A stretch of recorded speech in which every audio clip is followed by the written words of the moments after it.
Just to start off, um, one of the statements that the Prophet Muhammad sallallahu alaihi wasallam, may God bless and protect him, said, in which he actually quoted that God said, is where he quoted that God said, "Ana inda dhanni abdi bi," that I am the way my servant thinks of me. I am the way my servant thinks of me. And this is to put our relationship with Allah, with our God, our Creator, somewhat into our own hands. How do I view my relationship with Allah? How do I think He is treating me? How do I think He's going to respond to me? And to some degree, Allah subhanahu wa ta'ala, our one true God, mighty, majestic, perfect is He, will reciprocate that kind of expectation.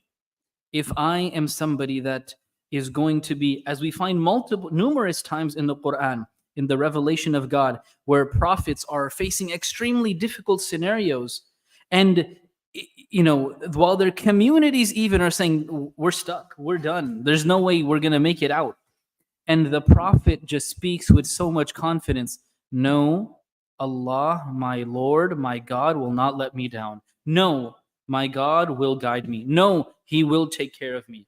Just this absolute, unwavering certainty that He is looking out for me. He's going to take care of me. He's going to help me. He will support me in one way, shape, or form or another. He is going to ease this difficult situation for me. And that is something that we should never, ever, ever forget.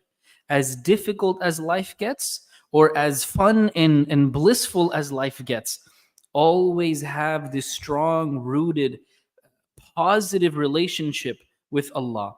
Always have this hopeful, good view and image of God. He is going to look out for me. He is going to take care of me. He is going to support me. Maybe not necessarily the way I imagine or I envision. For example, if somebody's hungry, they may say, God, I want food right now and I'm craving pizza. It's not necessary that God's like, here you go. Somebody's going to knock on your door and you're going to get a pizza delivered.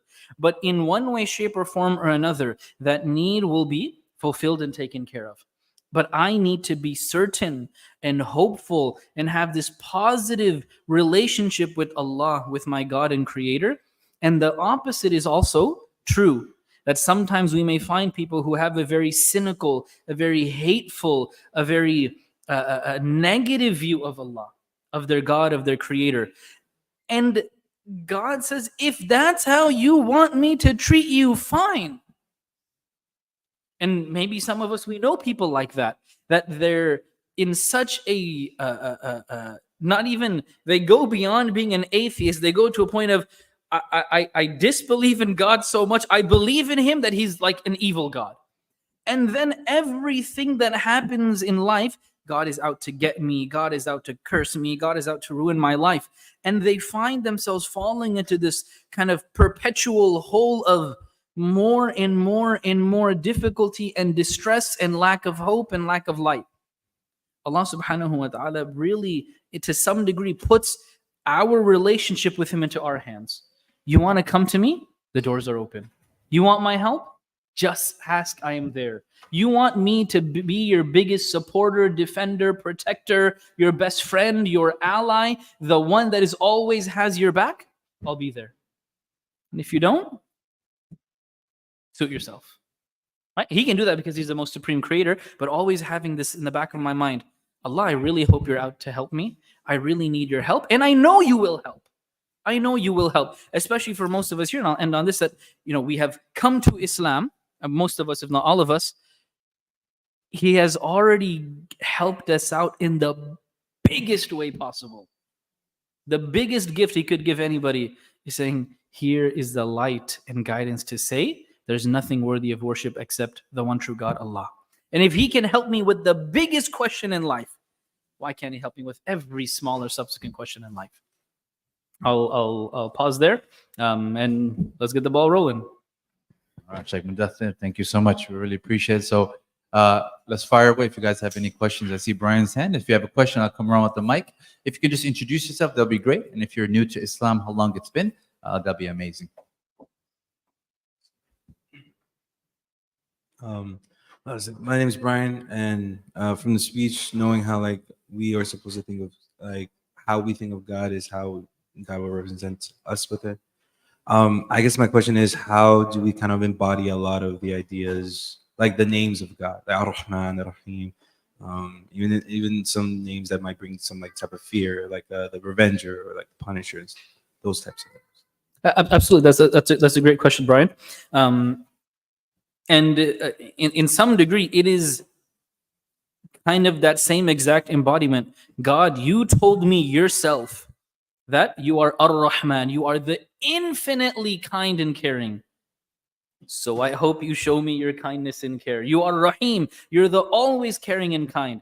I hope I get some of that. You are the forgiver. I hope you forgive me. You are the sustainer and the provider, the maintainer, the gift giver, the supporter. I hope I get all of those things. And then also in some of those, so as we learn more and we get a deeper understanding of who our God is, there are those names that the scholars, they kind of categorize, are what are called names of Jamal, names of beauty, names that really draw us closer to Him, like the most forgiving, like the most kind, like the most generous. And then there are those names of Jalal, of might, superiority, and awe, like the one complete control, full authority, the most powerful, the obliterator, the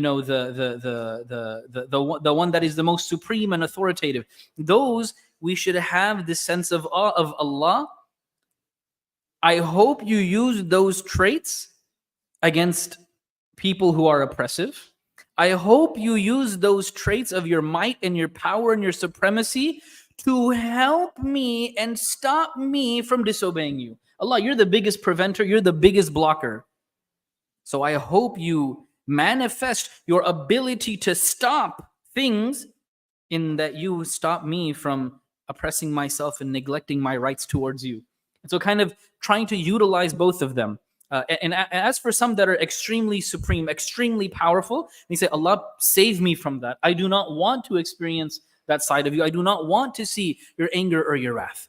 And so, and that's also somewhat related in, we're also taught, again, Allah being the sole power, we're taught that, oh Allah, I take refuge. I ask you to protect me from the only one that can protect me from you, which is you.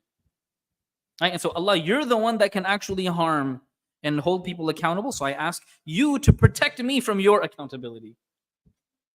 Does that make sense? Excellent. Thank you so much. Questions?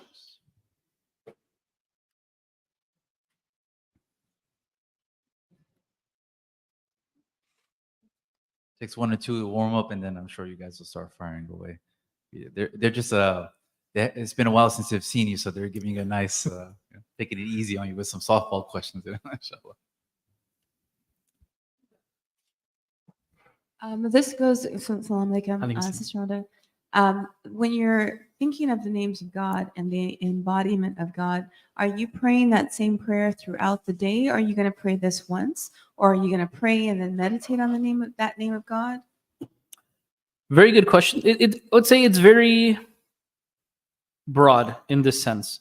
Our relationship and calling on the different names of God are very kind of circumstance based, in the sense of, at the end of the day, the most often ways that we are taught to immediately call on Him are through the phrase of Allahumma, O God, and Rabbi or Rabbana, right? If we know some of the prayers from the Quran, Rabbana Atina or Allah, Rabbana Ghfirli. So, my Lord, my Master. So those are kind of the two overarching ones. As for everything else, it's going to be circumstance based. If I am seeking God's compassion and kindness, I will call out, oh God, you are the most kind, the most caring, the most compassionate.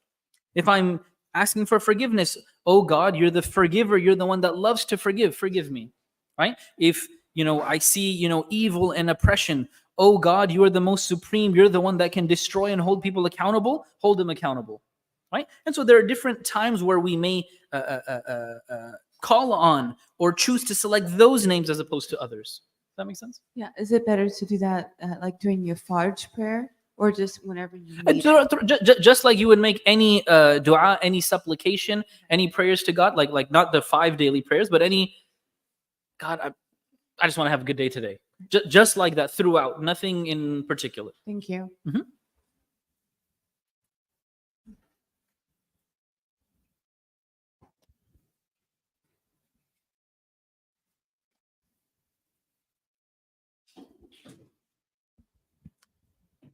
Assalamu alaikum. Wa alaikum salam. Some people say Salam Alaikum. Some people say Assalamu Alaikum. What is the meaning and what is the difference? These are the tough questions. No, I'm just kidding. Right? When we say, so salam and as-salam are the same word. Al in the Arabic language just means the. It's the definitive form. Salam in Arabic, we often may translate as peace. Salam is two main meanings, which are basically safety and protection. Safety and protection. So when we say Assalamu alaikum, we're basically saying, may as-salam, salam from God, protection, safety, peace from God, I pray that is on you.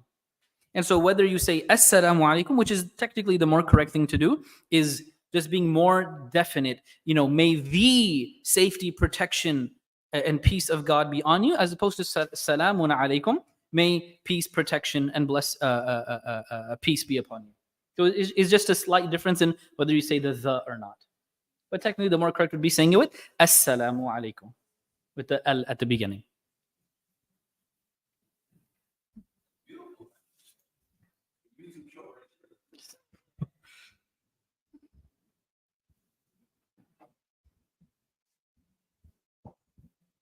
Assalamu alaikum. Wa alaikum salam.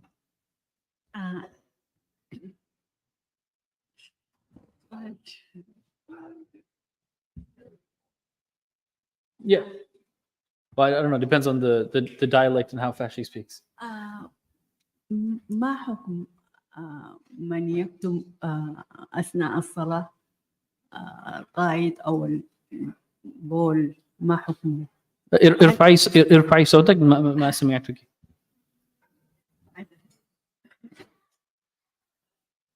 ما حكم أثناء الصلاة من يكتم القائد أو البول أثناء ما يعني من له حاجة الغائط؟ أيوة يكتمها أثناء الصلاة. ارفعي صوتك ما سمعتك.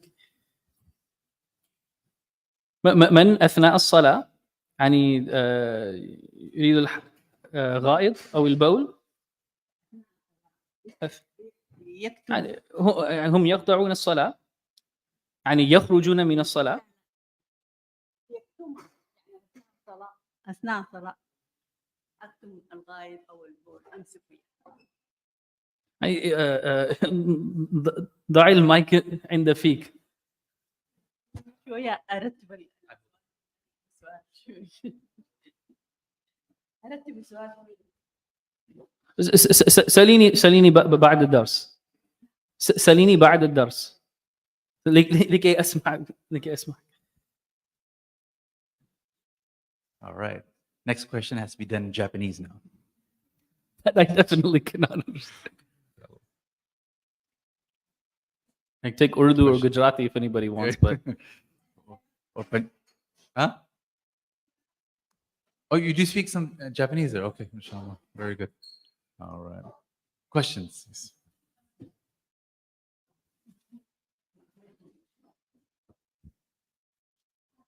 Assalamu alaikum. Walaikum salam.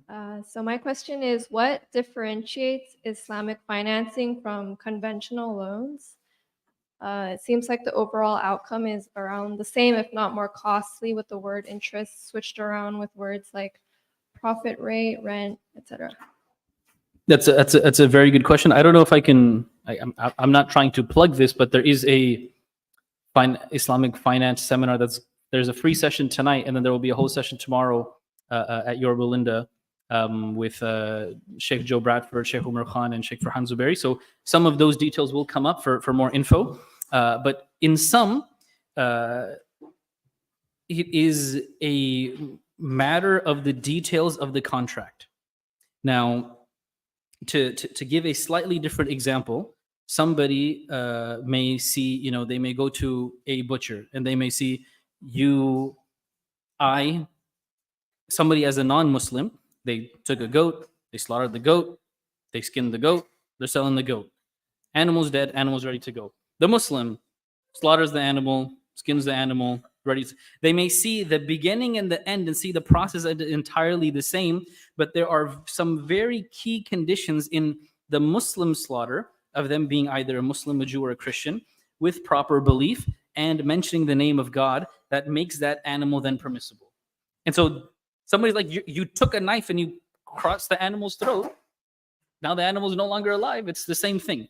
And so one of the main technicalities that differentiates a conventional loan versus what would be an Islamic finance loan, or like it could or could not be a loan. Actually, in the sense it is not a loan, in the way the terms are defined, is essentially the following. In a standard conventional loan, despite some of the technicalities that are put in place, the bank will say, you need whatever, $500,000. We are loaning you that $5,000, and you are paying us back for that loan with a specific amount of interest over a specific amount of time. So we're giving you the money, and now you're paying us back for the money. The two main ways that Islamic finance does it is, number one, nobody's giving anybody money.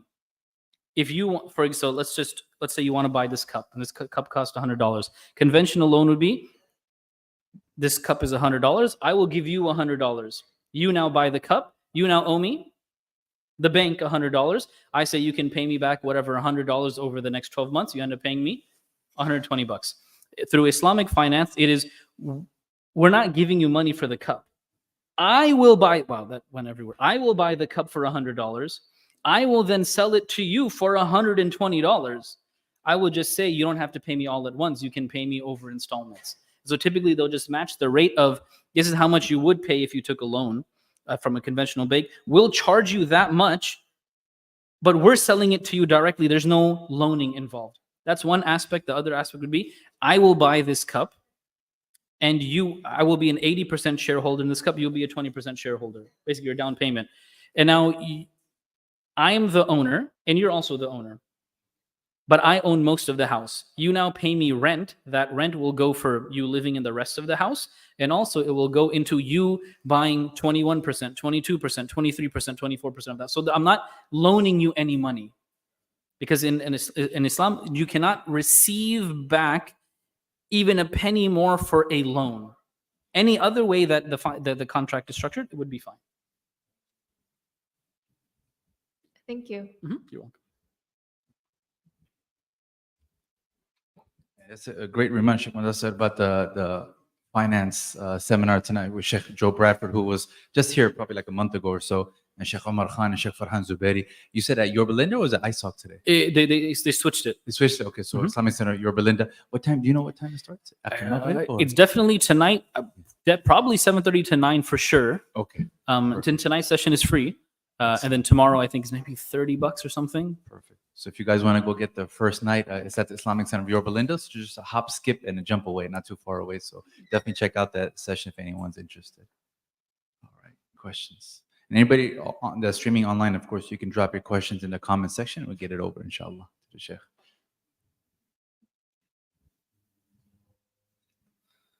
I just keep looking at you guys until you have a question. I'm sorry. Okay. Sheikh, so the Quran, it mentions Iblis, and then they mention Shaitan, and then they mention jinns. I understand jinns are separate, but is Iblis and Shaitan the same, or are we talking about two different beings here? Very good question. Iblis is one shaitan. So jinn are like humans, right? So you got the like humankind, like as a race, or for lack of a better word, a species. And jinn are their own race / species. That's level one. Level two is shaitan are basically, for lack of a better, they're bad of whatever species they are. So Allah will tell us that there are shayateen insi wal jinn. There are evil humans that will whisper, hey, why don't you go like do something bad and evil. There are also spirits, jinn, that do that. So shaitan is a singular term that refers to any one or group of people that are going to incite or whisper bad thoughts. Iblis is now, you can say, the head of the shaitan. So he is a one single individual. His name is Iblis, right? As maybe in Christian terminology, I guess that would be Lucifer, right? So Iblis is the name of the one guy, right? And he is a shaitan in terms of being a bad insider of evil. And as race-wise, he is a jinn.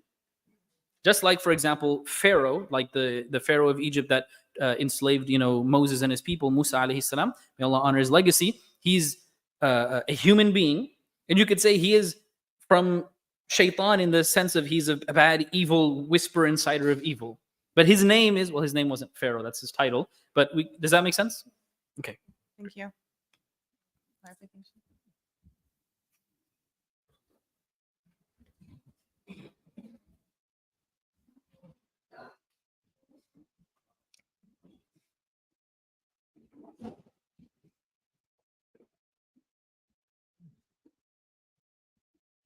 Is it any question or is particular subject? Any question? Can I? Anything. Okay. What is the Aqidah? How important is for Muslim?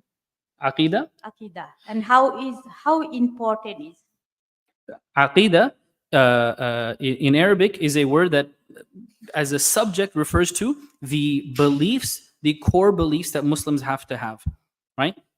In that sense, it is important that as a believer, a part of my aqidah, a part of my belief is that there's only one true God worthy of worship, that there is a day of judgment, that there are prophets that God, Allah sent, may Allah bless and honor them, who are sent to guide people. There are angels, there's a day of judgment, there is a decree of God. So in that sense, it is very, very important and critical, and everyone needs to have a base level.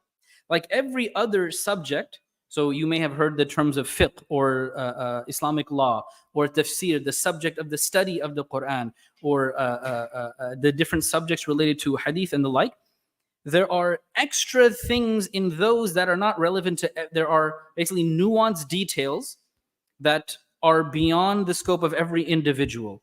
Meaning, for example, not all of you need to know like we talked about Islamic finance, not all of you need to know how do I start up a Muslim finance company.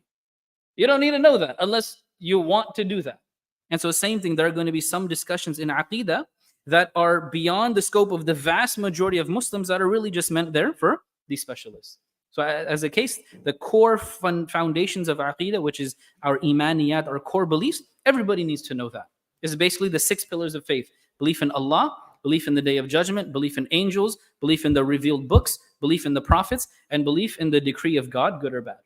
So that's our key thing. And then beyond that, there are things that most Muslims don't need to delve into.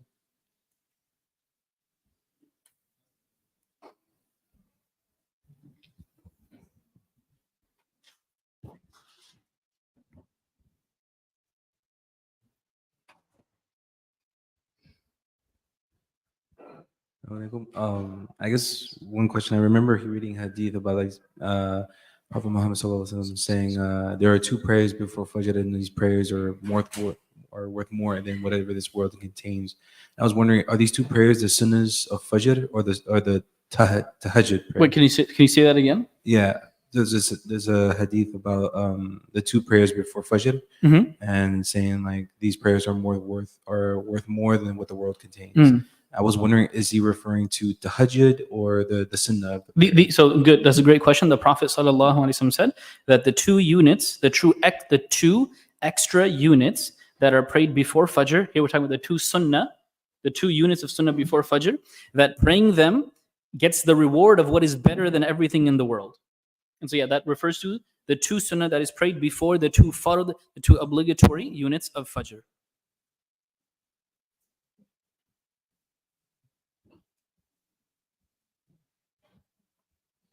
Hi, I have a question about another one about finance. Mm-hmm. So, if I understand correctly, any interest-bearing accounts are not okay, like high-yield savings accounts where you gain interest. Yes, as a short and quick answer, yes. They're They are not allowed. they're wrong. Well, what about the stock market, stocks and bonds, 401ks, where you're not gaining interest, but you're gaining more money? So if that is fine, because so there's a difference in bonds and the like. Those are interest bearing. Companies that may be growing off of interest, that would not be allowed. But stocks in general, assuming the industry is clean and the financials of that company are permissible, then that is fine. The problem isn't when it comes to the finance question. Loaning money and getting more is a problem. That is interest in Islam. That if I give you whatever $100 and I even stipulate you give me back 101 or 1001, that's a problem. As opposed to when you invest in the stock market, you are essentially buying a share of a company. And so you're saying this company is doing things that is going to grow. And so I want a share in that. Basically, a very simple example is somebody's like, I have a seed that's going to grow apples. Like, whatever, let's say I can buy the seed, but I do not have money to water the plants every day. I'll say, I'll pay for the water. And so as a result, I become a partner and I will maybe take whatever 13% of whatever sales you get from selling your apples. So as a result, by me buying a share of the stock market, I'm giving the company cash to be able to use, and then I get a cut by getting a bigger share, assuming when I sell it. Okay, so but bonds is like that'd be like a CD, so that those aren't. I'm not an expert in this, but my baseline assumption is that those are highly interest bearing, and so the default would be no. For some of these more technical questions, definitely go to that finance seminar. Okay. That's tonight at Yorba Linda. But stocks are definitely okay. Yes. Well, in theory, yes. Like, so if somebody invests in a stock that is a bank, well, then that would be pretty problematic. Or something that is a very impermissible industry, like if somebody were to invest in like a company that was selling wine or adult entertainment and the like. But in theory, if the industry is clean and their financials are clean in the sense of they are not getting majority of their money from interest, then yeah, in theory, the stocks are fine. Like those tech funds, whereas Apple, Google, Microsoft, those are okay. Yeah. Okay. The way that Shaykh Bradford explained it, when I asked the question, was when it says like for a CD that you're guaranteed, that you were guaranteed you'll get 4.5% interest. Period. That's not halal because the interest you can't pay more than that. If it goes up, the bank takes it. If there is some degree of risk, it might go down, but the fact that it guarantees that you'll get a flat rate, that's not. Good, right. Just to reiterate, there's an issue with a guaranteed return. Thank you. Whereas, and ideally, if you're investing in a company, there is risk in I see value in this company, and it could go up and it could go down. So it's not a guaranteed return. Excellent. You have a question?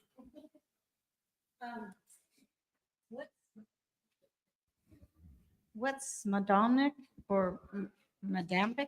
I don't know what the pronunciation or how to spell it exactly. What's the word? Modonic or Modambic?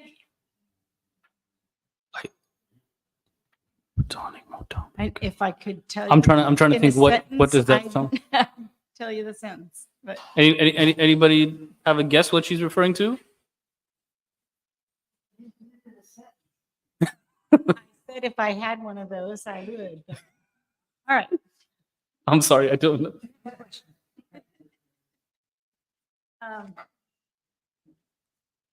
Is it in order to keep like I've always said wash my hands before I read the Quran, and I've been and then I've been told if I'm going to read the Quran in Arabic, then I need to do wudu. Correct. If you are going to be touching the Arabic script of the Quran, then yes, that would require doing wudu. And if it's a transliteration of the Arabic, also wudu? No. So wudu is required for touching the text of the Quran. So for example, So if it's just the cover, I don't need. even that doesn't have anything on it. Is that a complete English translation? Is there any Arabic in there other than that at the front? Yeah. There is there. Do you mind just opening it up?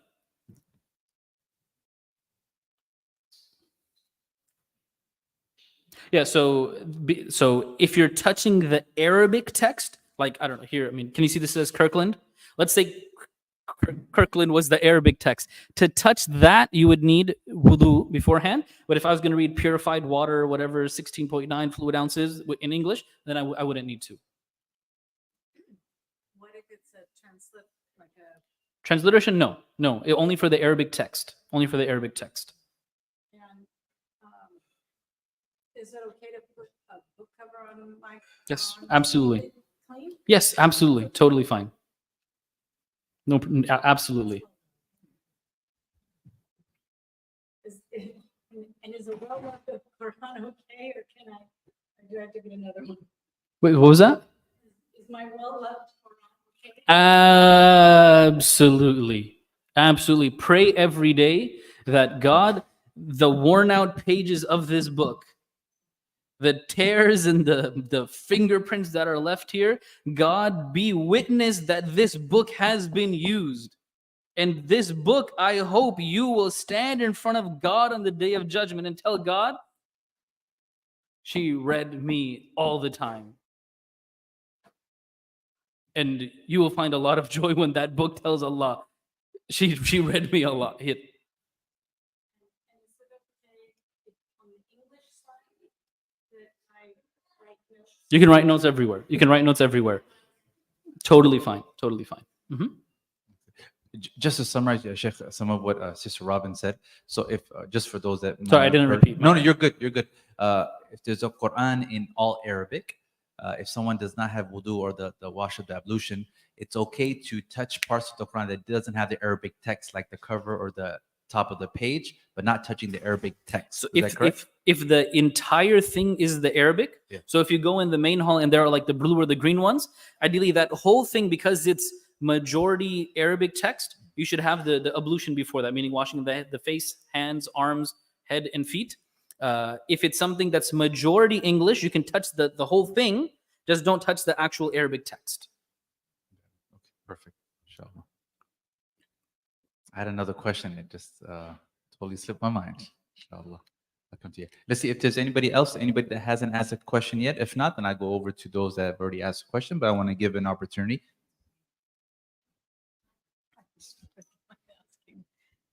Salam Alaikum. Walaikum salam. You know, when you're praying and you have an itch on your body, are you supposed to just itch it and go back to praying, or you have to stop, and then redo your prayer? No, definitely you don't need to redo your prayer. If it's a quick itch, by all means, go ahead and itch it. As a spiritual thing, you don't want to end up like, like if it's just a quick itch, by all means, like get it over with. And it depends what area, of your body too, right? No, even if it's in a sensitive, delicate, private area, that's fine. Go ahead and itch it. And There would be no issue there. You don't want to turn the itching into like a scratching session, basically. So if it's like a mosquito bite or something. sure, yeah. Mhm. Okay. So quick itch, totally fine. Even if you really have to go deep, that's not going to break your prayer. That's not going to break. Don't get distracted overly by the itch, basically. Yeah. Okay. Thank you. You're welcome.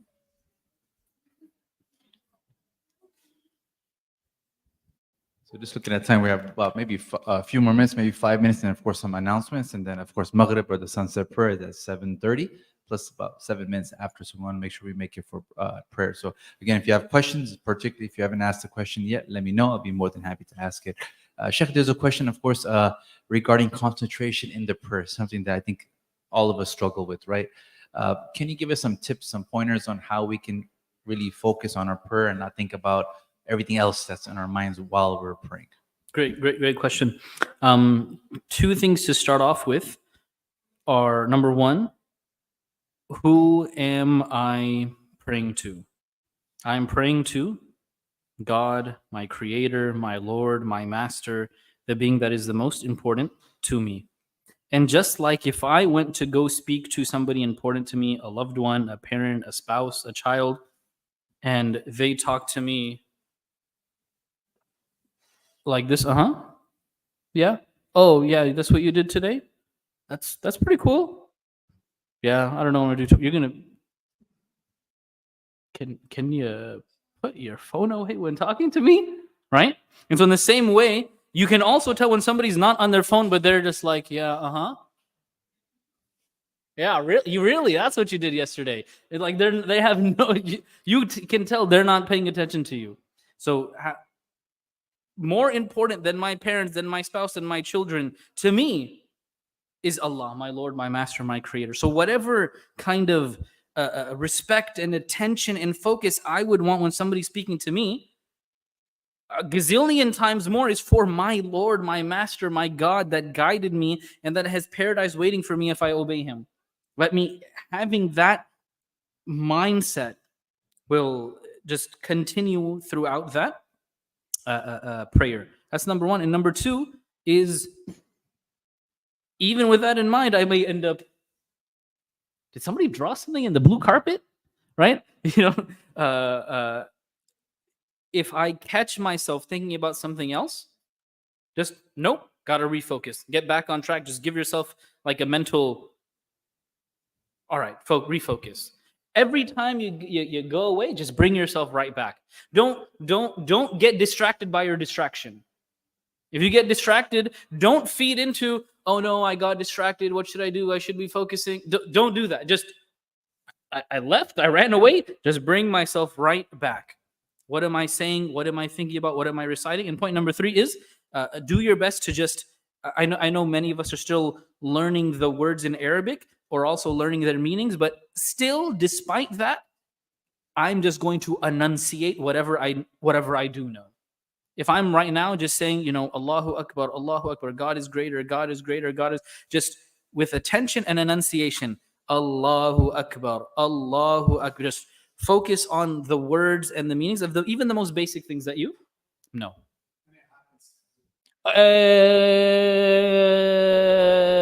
Everybody. Literally everybody. So don't feel bad. All you got to do is, you can imagine yourself like if you have a child and your child's gonna sit, and then what do? They run away. So what do? I'm just gonna bring you right back. Same thing with yourself. Your mind's gonna run away. Okay, thank you. I'm just gonna bring you right back.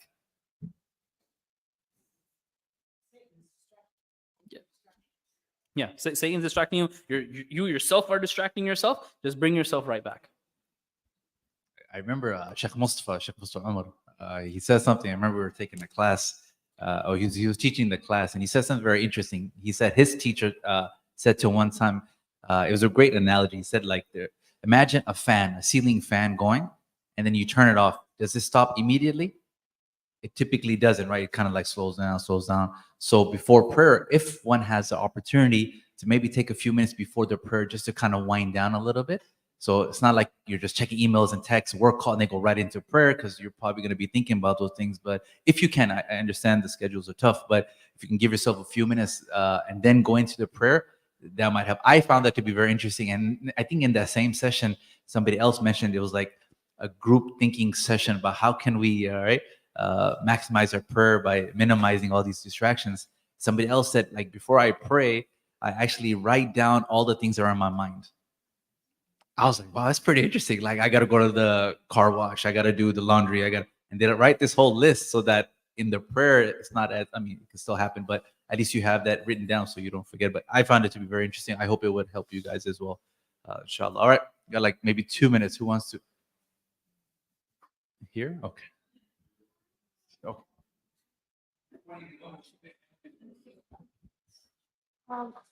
How are Muslim or hijabi women supposed to dress? And can we wear pants?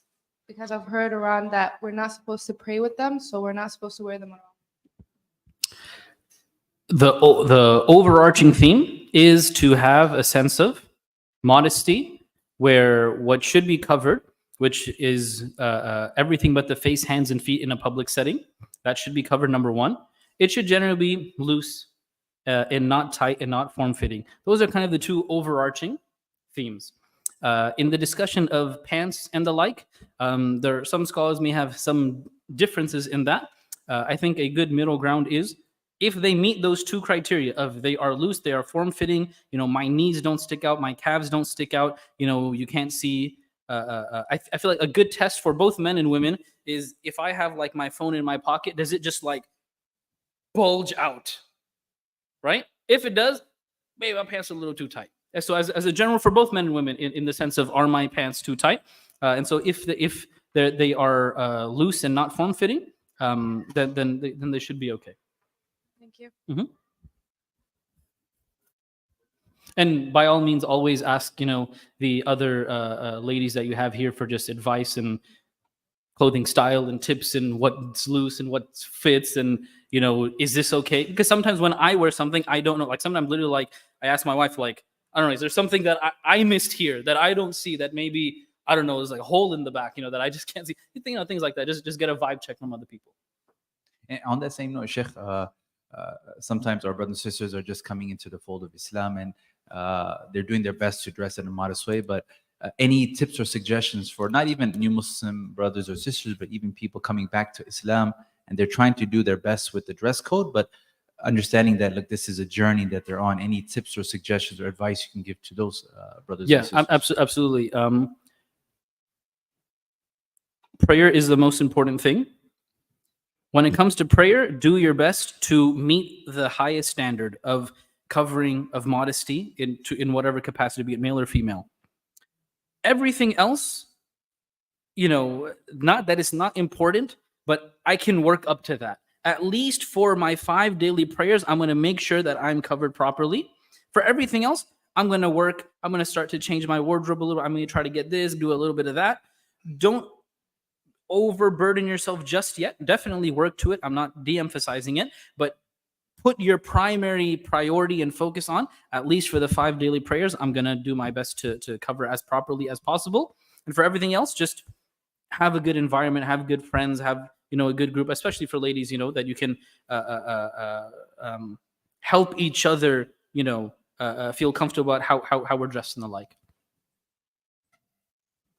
Beautiful, Shaykh Mudassir Mayet. Honor and privilege to have you here. We got to stop the session here only because Maghrib is right around the corner. Let's get a loud Allahu Akbar on 3. 1, 2, 3. All right, the sisters win this week. I heard like 2 brothers saying it, man. What's going on, man? Allah bless you, Shaykh Mudassir. May Allah always preserve you and your family. We really appreciate you sacrificing your Friday and being here with us. I pray it was beneficial for everyone here. I am hoping Shaykh Mudassir and his wife also, who's a Shaykha, she will be joining us too. We hope, inshallah, God willing. So this way, and specifically, maybe we can, as we were talking, maybe have a sister session where if sisters have private questions, they can be just like a one-on-one there, but for the community here as well. So thank you very much for accepting the invitation. Always an honor and privilege, man, to just be with you here. And again, I pray everyone benefited, and thank you very much for opening up and asking your questions. I can't express to you again how important it is to ask those questions. So a few announcements and we'll call it a session. Number one, just give a big shout out to Carlos. Carlos, thank you so much. He was our translator today. So as you guys know, every session, as best as we can, we translate from English into Spanish for our community that speaks Spanish only or more comfortable with Spanish. So this way that no one's left behind. So please don't ever let a hurdle like language stop you from coming to class. We want to make sure that we clear those hurdles so you can come to learn. So Carlos, thank you so much. May Allah reward you and bless you. Number two is tomorrow is our summer barbecue. Remember, IOC summer barbecue is kind of like a annual thing that the masjid tries to do. It does, inshallah. So please, how many of you are going? See, like 1.5 hand go up. Okay, I pray everyone is going. Remember, like it's really good to have our new Muslim sessions and our classes. That's good, but we want to make sure that we're part and parcel of the greater community as well, not just like on the side as a wing or something like that. So please, especially for you that have kids and nieces and nephews, they're gonna have jumpers and face painting, all that good stuff. So please try to do your best. Registration for the food closes, I think, tonight. But remember, there's no registration for the event. If you want to just go for the event and just hang out and bring your own food, that's perfectly fine. But if you want to get delicious food there, you have to register today.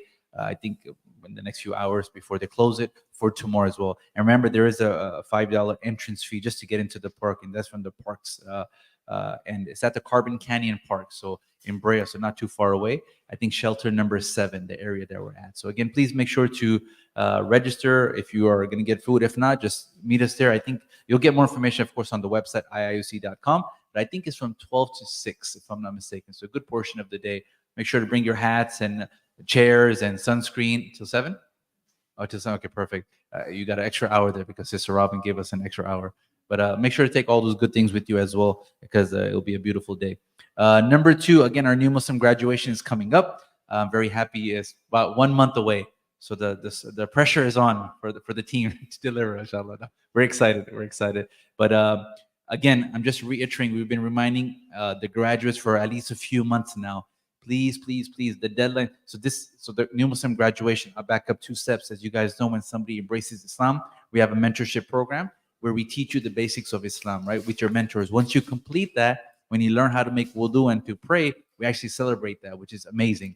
Beautiful. So, yeah, right. It's unique. It's a unique program and a service, but that's very beautiful. Last year was our largest graduating class with 30 new Muslims or reverse that graduated.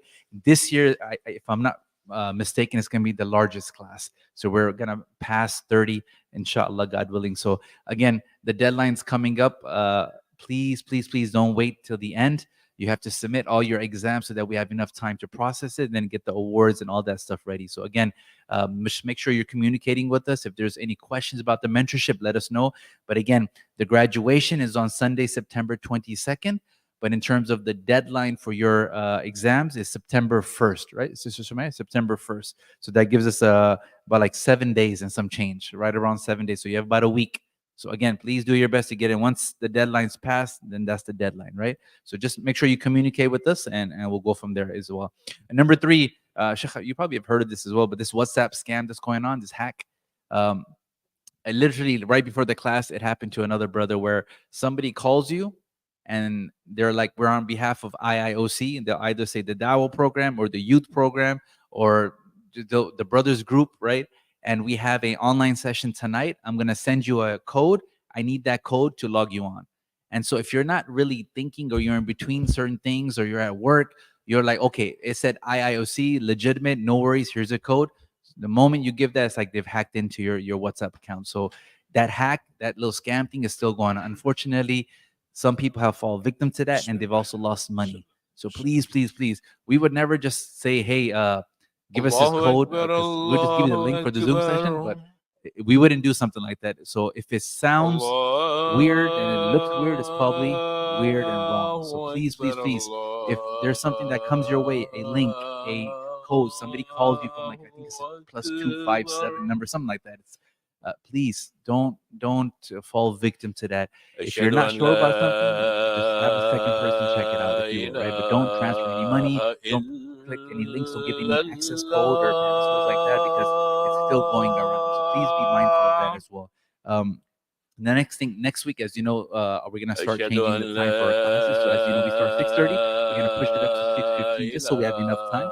Because as you know, the call to prayer is going on right now, so we want to make sure that we have enough time to transition in as well. So next week it will be 6:15. Don't forget about our Friday night program, Tana Soulful Dialogue. It's a session that we try to have as much as we can by addressing certain needs in the community. So please make sure to stay after Maghrib for that program. At the same time, a good reminder, the finance seminar at the Islamic Center of York Linda with Sheikh Bill Bradford, Sheikh Umar Khan, and Sheikh Farhan Zubreri, all of them who are not they're not strangers to our community. They've been here as well. So you want to make sure you check out that wonderful seminar there as well. And then really quickly, just want to give a big shout out to my man Brian. This is Brian's first time here at our class here today. Brian, if you could just raise your hand for us. Brian, it's been about a year, right, since you embraced Islam? About a year. So welcome, Brian. Good to have you with us. Also, I want to give a shout out to Jazik. Jazik actually was here for Jum'ah. He came for the Friday sermon. It was his first time at a mosque, and he ended up after the first sermon taking his shahada and becoming Muslim literally right here in the lobby, which is amazing, man, amazing. So I want to give a shout out to the Qamariya team because he's an employee there, and then they brought him over. He's being around good Muslims, and he was interested in Islam. And then, long story short, by Allah's permission, he embraced Islam. So I pray he's able to come soon, and then you're able to meet him as well.